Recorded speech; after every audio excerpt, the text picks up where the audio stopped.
வணக்கம். உலக வரலாற்றையே புரட்டி போட்ட பல சம்பவங்கள் நம்ம தமிழ்நாட்டிலே எப்படி ஆரம்பிச்சதுன்னு இன்னைக்கு பார்க்க போறோம். தயாரா? பிரிட்டிஷ் சாம்ராஜ்யம் எங்கேயோ தொடங்குச்சுன்னு நினைக்கிறீங்களா? இல்லவே இல்ல. 18ஆம் நூற்றாண்டுல இங்க நடந்த உள்ளூர் சண்டைகள்ல தான் அது வேரூன்றுச்சு. நம்ம சிற்றரசர்கள் கிட்ட இருந்த ஒற்றுமையின்மை தான் வியாபாரத்துக்கு வந்தவங்களுக்கு மொத்த தேசத்தையும் ஆள்ற எண்ணத்தையே கொடுத்துச்சு. அந்த விறுவிறுப்பான வரலாற்றை நேர்ல பார்க்க சாண்டிலியன் எழுதின புகழ்பெற்ற ராஜபேரிகை நாவலுக்குள்ள நாம கொஞ்சம் பயணிக்கணும்.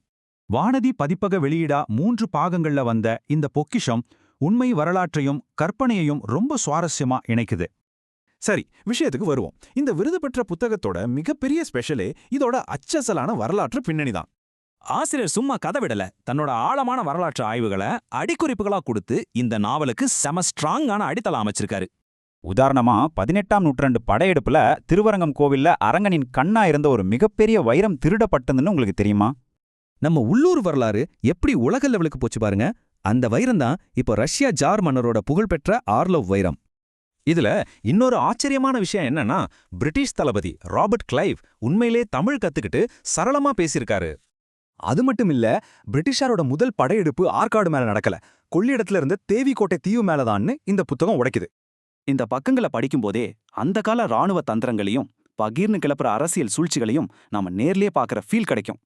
வெறும் 130 ஐரோப்பியர்கள் 300 சிப்பாய்களோட கிளைவ் போனது மாதிரி ரொம்பவும் துல்லியமான வரலாற்று தகவல்களை சாண்டிலியன் இதுல கொடுத்திருக்காரு. கிளைவ், டியூப்ளே போன்ற உண்மையான வரலாற்று நாயகர்கள் கூட விஜயகுமாரன், நந்தினின்னு செம பவர்ஃபுல்லான கற்பனை கதாபாத்திரங்களையும் பக்காவா இணைச்சிருக்காரு.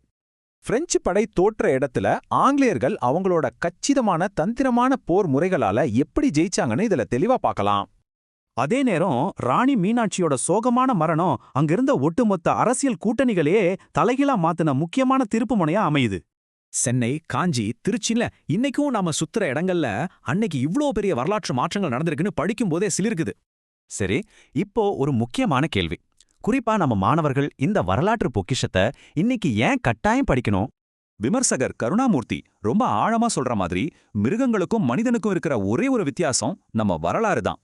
ஆமாங்க, நம்ம கடந்த காலத்தோட சிக்கலான வேர்களை புரிஞ்சுக்கிட்டா மட்டும்தான் நம்மளோட இன்றைய குறைகளை நம்ம சரி செய்ய முடியும். ராஜபேரிகை கண்டிப்பா படிக்க வேண்டிய ஒரு கிளாசிக். சரி, சொல்லுங்க, வரலாற்றை மாத்தின அந்த ரகசியங்களை தேட நீங்க தயாரா?